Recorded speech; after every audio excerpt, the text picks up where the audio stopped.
Hello, Calliope. Hello. I'm Daniel Kamalić, a tenor based in upstate New York, and my guest is Calliope Tsoupaki, who is a composer who wrote an opera that I will be singing an aria from this Friday at the Marshall Opera concert at the Cell Theater at 7:30 p.m. in Manhattan. The opera is called Mariken in der Tuin der Lusten. I'm going to stop. I did it wrong. It was wonderful, but just say it one more time, okay? Mariken in der Tuin der Lusten. This is Mariken in the Garden of Delights.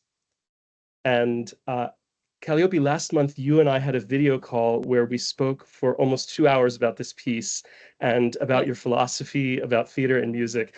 I was really fascinated to talk with you all about the work and its significance. But before we get into that and try to distill it into a 30-minute interview, uh, I would love for you to tell me a little bit about yourself. Where did you grow up and how did you get into music composition and what brought you to the Netherlands? Yes, I will be very short. I mean, it's just I was born in Piraeus in 1963. And that means a lot. I mean, that means that after a while, the dictatorship, of course, in Greece came. That means that I grew up with censorship, censored music. So I mean, we couldn't listen to everything we liked. It was like forbidden to listen to Theodorakis music, for example, and other composers. And that tells a lot about the mystery of what it is to be a composer. Because when I was little, we had a very small house there in Piraeus, and my father had a big Grundig kind of furniture piece, and he loved music and he loved Beethoven, and that's how I started loving music myself. He would listen to the symphonies, to the Pathetic Symphony, to everything, sonata, to all these things. And this indoctrinated me with a feeling that I will never forget. And they were also listening to forbidden songs of Theodorakis, for example. And I remember that when we were listening to Beethoven, everything was loud and everybody could talk about it. And then when Theodorakis came, we had to be secretive about it. And I thought, like, what is happening here? Why is this music softer? And then it was a moment that I realized that music had something very powerful. So this little house in Piraeus just gave me a lot of, let's say, a passion for music that I went on singing and I went on wanting to be one of the composers. That's wonderful. I can definitely relate to that. My father grew up in Yugoslavia and under communism, and he became an artist, a fine artist, painter and sculptor, and felt the same way. There was a power to this artwork that he saw, especially in the churches in his hometown, that really just inspired him and um, uh, created the conditions under which I could become an artist myself. Exactly.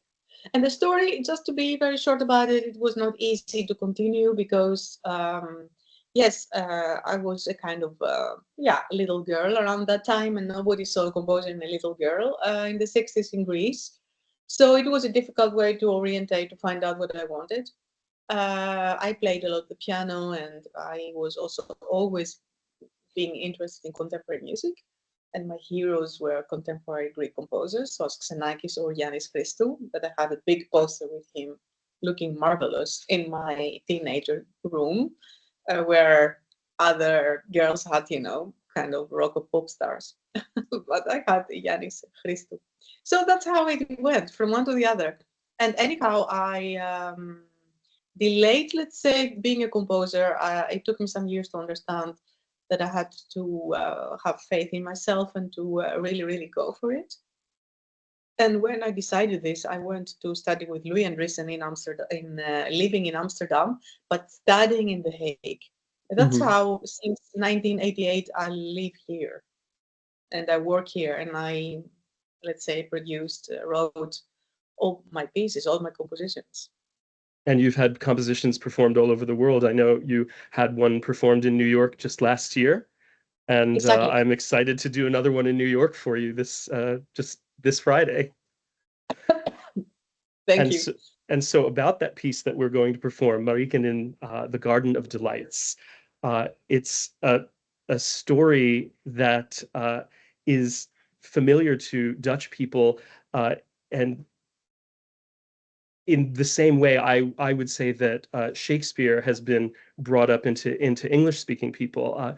Can you tell me a little bit about what drew you to this story and what inspired you to make an opera from it?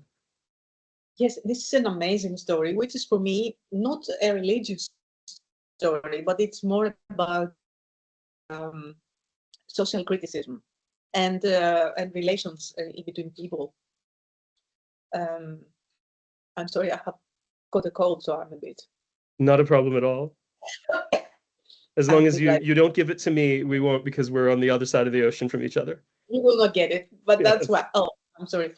So uh, it is a Faustian story where Marike is actually a little teenage girl, and she lived until then with her uncle, who was a kind of dubious personality. Of course, he was um, a priest, but he was also a necromant, you know, like also dark practices.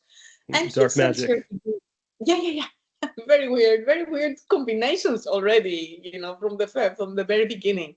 And they were living a bit outside of Nijmegen, and then he says to her, "Now you go to do the shopping in Nijmegen, and then if you cannot come back on time, you will stay to my sister's house, in your with your aunt." And that's exactly what happens. She goes to Nijmegen.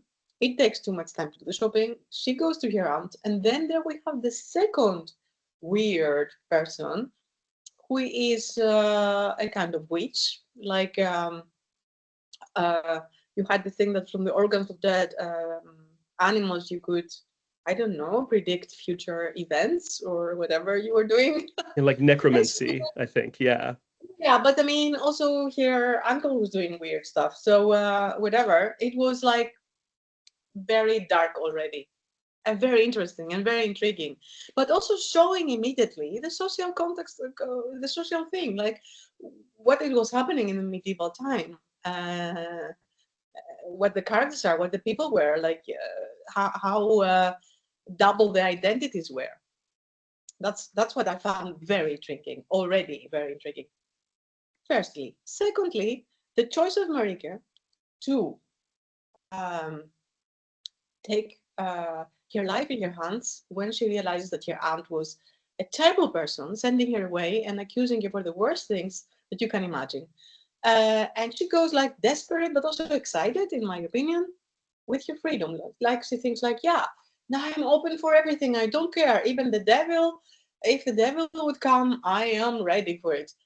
And of course, the devil comes because the story stops there otherwise. And then the devil is a very charming, sophisticated person with one eye and, you know, a kind of yeah, very charming, but also weird kind of qualities.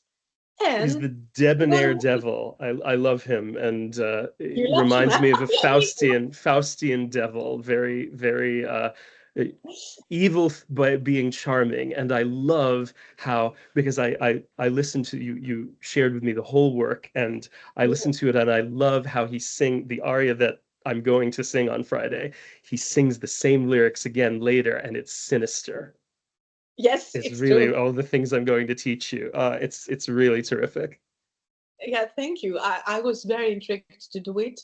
Um, because of all these layers, and also because I found out that there is something to say about the position of the woman, and I always want to talk about that also, because Marike is a strong person in this opera, and she is betrayed by all of the people around her. But she chooses for her freedom. She chooses also to go with Munen, the devil, let's say. But she's not going for money or for nice jewels or for beauty cases or for nothing like that. She's going because she wants to learn languages, mathematics, rhetoric, all these things. She goes for the knowledge. and these are things that a woman of the time would not have been able to get with formal education. So she is Exactly. seduced by this devil who will give her these things. Exactly. So I Yeah. mean, it seems we are doomed as a woman in this time to start with. I'm Yeah. sorry. That's No, that's please, no, no. it's This is it's very interesting and important to me to learn how this story and this strong female character at the center of it speaks to you as a woman and as a woman in a composer, as you mentioned, a field where you weren't really encouraged as a little girl. yes, you're right. Of course, I see a part of myself in Marike as well. But I love the allegoric side of this opera. And I also love very much to see, for example, if we talk about her aunt, that is actually also a kind of terrible person in a way. She's like really terrible. We could use the word bitch or witch or all these kind of words for her. But if you see her, I mean, the way she was standing for political events around here, that she was very faithful for a kind of political, powerful person that lost power, and then she committed suicide of that. I mean, it's very weird, but there are so many narrative layers. And you can see that also in her case, she was a powerful woman. She would have liked to have another life, and she ends up, messing her life up in a way. Yeah. Yeah, And what it's tragedy in a way. in a way it's tragedy, but it's an allegoric tragedy, because everything is just, for me, as I said, a critic for the social life. And it's also an anonymous writer. uh, this piece is this piece, which is a kind of mixed genre of literature. It's a miracle play, but it's also like a fiction story, Yeah, and it's a I was reading about how the publisher of a 2002 edition of this piece was saying that um, although it's a play, it's unclear whether it was really intended as a drama or whether it was intended more as a novel. Yeah, exactly, and that's very interesting, isn't it? And yeah. and that it also it seems that it's famous in Syria, or there's a Middle East connection in the story, which is also very amazing, because I don't believe in single cultures. I believe in multicultural. I believe that we are not, um, let's say, made for only one culture, because we are not like that. We are open. We are humans. We have ears, we have eyes, we have a perception, and we will always perceive things from different cultures around us. And I think there's something very human about this seduction by the devil story that's universal across so many different cultures. You have versions of this story.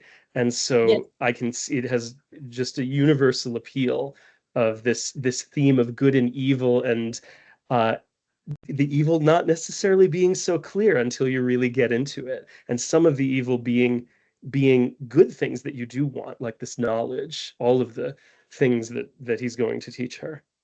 Um, can you tell exactly. me a little bit And of about course, one of the things I was really fascinated with about this piece is your choice to have the main character of Marika have her be an actress who only speaks, and then all of the other characters sing.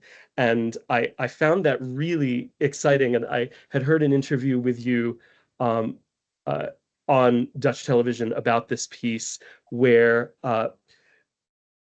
you were talking about how there's a fantastical nature to these other characters, and her speaking only brings her closer to the audience, makes her more earthly. Can you tell me how you came upon that choice? It's not something we see in opera all the time, and I love it. yes, it's true. You're right. And I'm also very happy with these ideas that I have and I had about opera, because I just don't think that it works all the time when you as a composer only refer to how opera was a melodrama, but opera it's still a theatrical thing going on stage. And you always, in a way, and let's say I'm not talking about my colleagues, I'm talking about myself. So for me, I always need to think of what are the needs, the dramaturgical needs. Why am I doing it? What am I doing with the people meaning the singers? What kind of voices and why exactly this voice and this person for a specific role? And for Marike in this case, I thought she is um,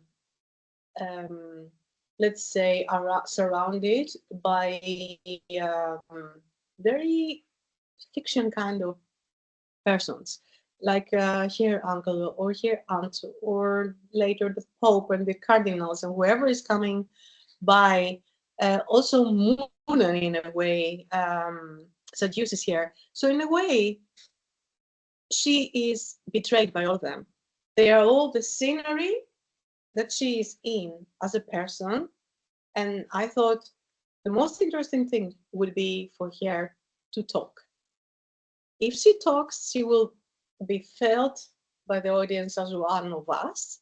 And then it will be a bigger distance with the singers that are a part of the miracle play or a part of, a scenery that she is betrayed and led to the end that she was led to.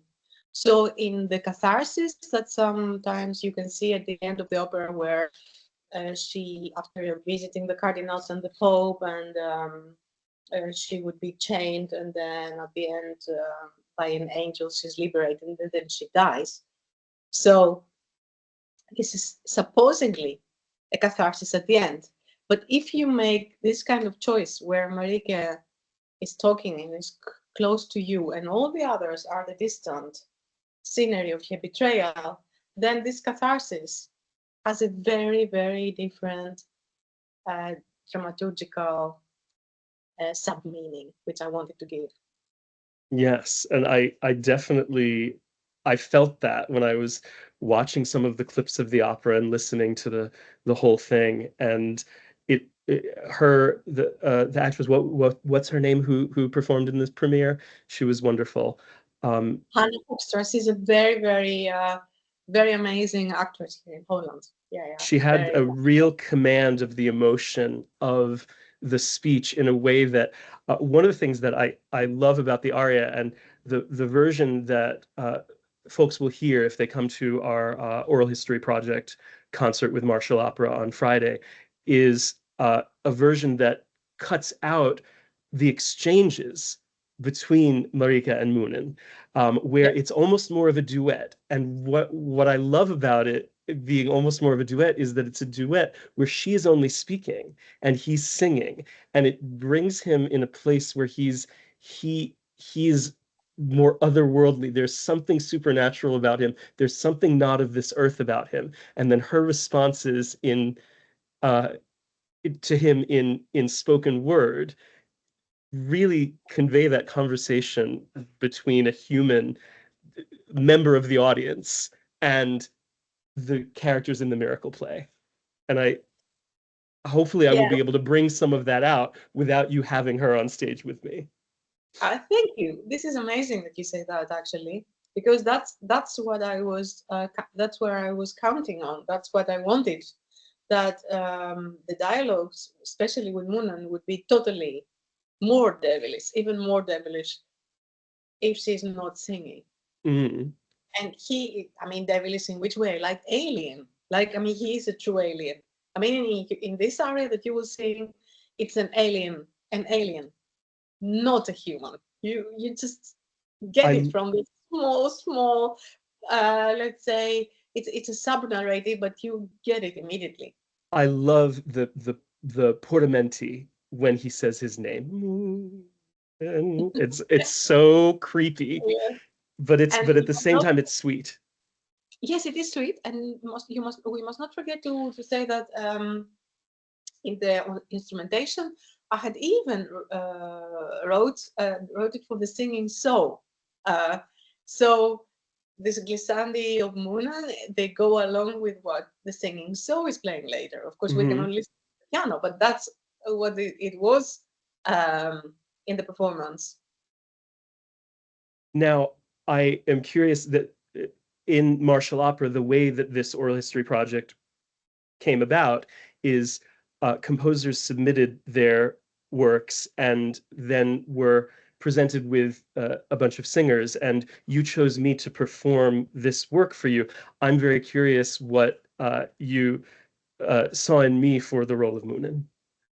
Well, it's very clear that you have a very clear voice. I knew that you would get in the role. I knew that you wouldn't get in melodramatic interpretations, that you would get in the depth of it. I knew that also your musical, let's say, perception just would go along. I just heard it. I just knew it. I mean, for Thank me, you. it's just like it's very clear sometimes. It's just very, very clear, and it was from the beginning when I saw. I thought, yeah, this will go. This it. Something I think we didn't talk about when we talked at length before is that I came into opera from straight play acting. And so my earliest theatrical experiences were more in spoken word, and then uh, I came into musical theater, and then I came into concert chorus, and then I came into operetta and opera from there.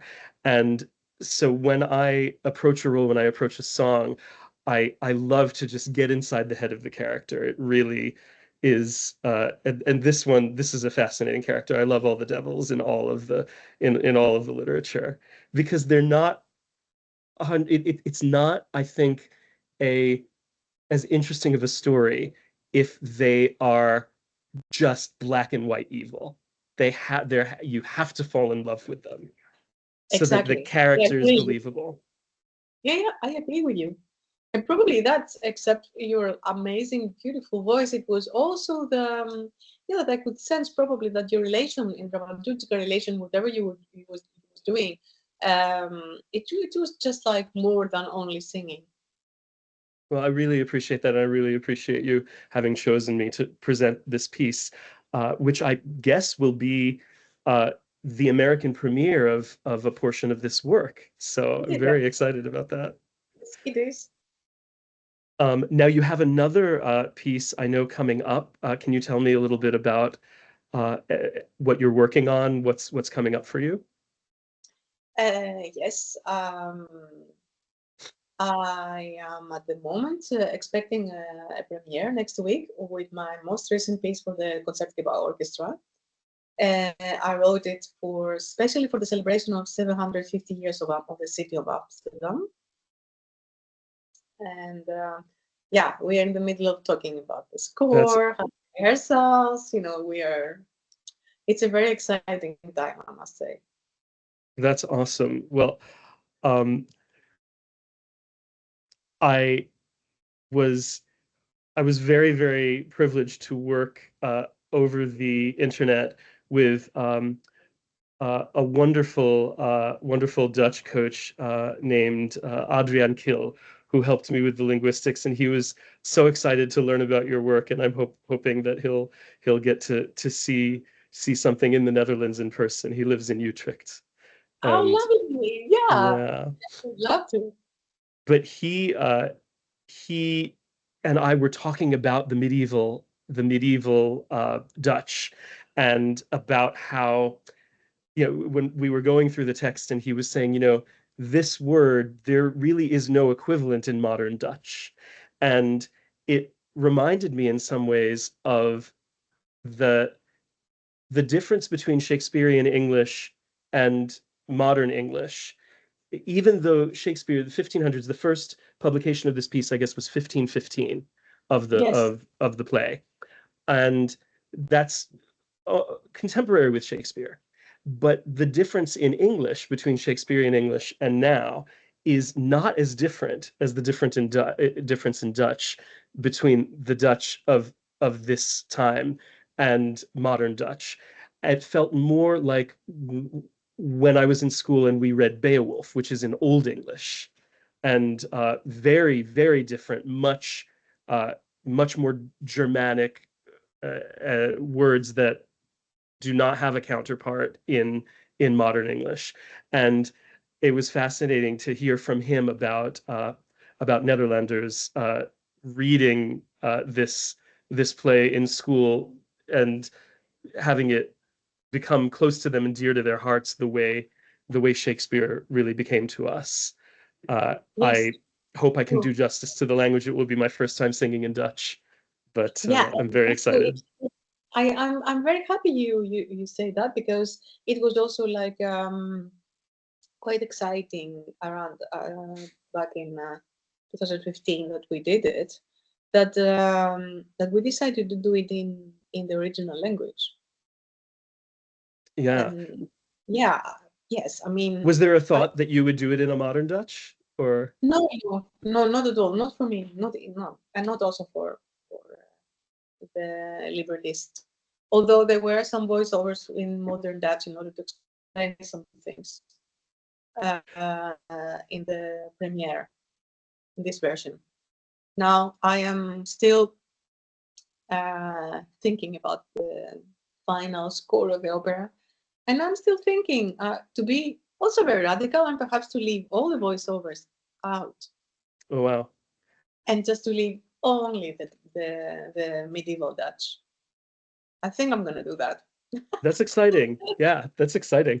I It's my was opera. I know it's the librettist or whatever, but still, I am thinking of not explaining so much. I think that this opera is about darkness, dark time. You know, it was dark time. It was no electricity, nothing. It was like dark, and then we had to see where to follow the light. So it's everything about focusing where it's more light, and focusing in more light and light. It's like scenes falling in the dark, like light, scene, and then light, one more scene, and scene and scene, and that's how I imagine it. So I think that's why I think the voiceovers really, it's too much modern time.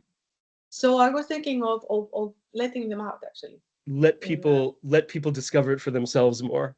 I think this is even Yeah. better. This is even better. I think it becomes even more magic. That's exciting. Yeah, that's But exciting. yeah, I do think the mystery of it and the ancientness of the language adds something, and immersing people in that turns a different lever than the one that we normally see in theater, in opera, in modern music. I I was very privileged to see. I had a colleague who sang a bunch of Shakespeare songs, and she studied with a teacher who tutored her in original pronunciation of Shakespeare in oh, English, which is very, very different from modern. Normally, when you see Shakespeare, it, you know, obviously the text is the same, but we pronounce it the way we pronounce English nowadays. And she sang these songs and pronounced them the way they would have been pronounced in Shakespeare's day, which is totally different in so that's many ways. And amazing. it brings the audience to a different place to watch it in that kind Yes, of antiquity. ah, Yeah. amazing. That's very, very beautiful. That's the closest thing that I have in my own experience to, besides reading Beowulf, which is obviously from a much older time period. That's the oldest thing I have in my own experience prior to working on this work of of this antiquated language that is much more antiquated than the normal opera that we and classical theater that we perform nowadays. And it's very exciting to have that added element. Yes, I agree with you. Absolutely. So we should probably wrap up. Um, Yeah. it was, oh, I realized we did not say the name of the librettist of the piece, and I wanted to make sure to give them credit. Well, let's say Sergio Van Veghel is the director and the librettist. And Carina Moore was also a dramaturg, and they did the libretto together in lots of ways. So yeah, these two were the people that we worked together for this. And yeah, sometimes it's complicated to work together with a librettist that is also your opera director. There's many cooks Nothing to say in the about that. equation. But there is one thing that I can say: we shared, the three of us, an amazing fascination for Marike, and this kept us together. This made us like still. I'm thinking of him, and this experience is something nobody can take away from us. Wonderful. It sounds like it was an incredible collaboration, and it made a very unique piece that I'm so excited to be singing. Yeah, and perhaps we should mention that it's a company here in Holland called Opera Today, and it's very amazing that they are independent and they're making their own operas, ideas. They are not the National Dutch Opera or whatever. They have their own opera company, which is very, very special. And you can see some clips of it on YouTube if you look up this piece, uh, Mariken in de Teun der Lusten. Yes, And and there is an opera registration of this, probably somewhere at the site of Opera Today. But I don't know if it is possible to buy these CDs now these days. But anyhow, there is an but opera registration. you can see, yeah, you can see some of the sets and some of the costumes in it, which really I loved, especially not to give away too much about the story, but the chains that were placed on her in the Yeah, in the story, and then in the end of the opera, you see this on stage, and uh, yeah. And it's very interesting that there is another actor being the old Marike. But then you have, so when she has the chance, it's not the same actor anymore. It's a silent actor. It's an because she actress never because she she never never speaks again after she falls. actually she never speaks again. But you Yeah, have the voice of Marike, who is then one of the choir, one of the singers of the choir. Three. Actually, it's not even a choir. It's a trio of uh, um, women voice trio, and one of them has a solo, and then Marike sings. Then yeah. she sings. Yeah, Only at that's the how. end. Yeah. Yeah, then she sings. Yeah. It's a very rich and beautiful story with some deep messages, and I definitely feel like the music conveys that to me. And again, I'm very excited to premiere this piece in America. Thank you. Thank you. Probably there will be another premiere of another piece that I'm writing now in May with the Sertorian Vocal Ensemble Choir. I don't know if you know them, Oh, and cool. the Nia Viol Consort Quartet. I'm writing Yeah. a piece with them, and they were planning to perform it in May. So Oh, there I are would more love to see premieres. it. I'll be around. Yeah. Yeah. Yeah, Well, yeah. we'll stay in touch. Calliope, it was such a pleasure working with you on this project, and I look forward to continuing to stay in touch. Thank you. Me too, actually. And Thank I will be there in spirit. thank you. Thank you. I will have you there. I'll have you on stage. Thank you so much. Thank you. Have a nice day. Bye. You as well. Bye-bye. Have a nice evening. Yeah, thanks.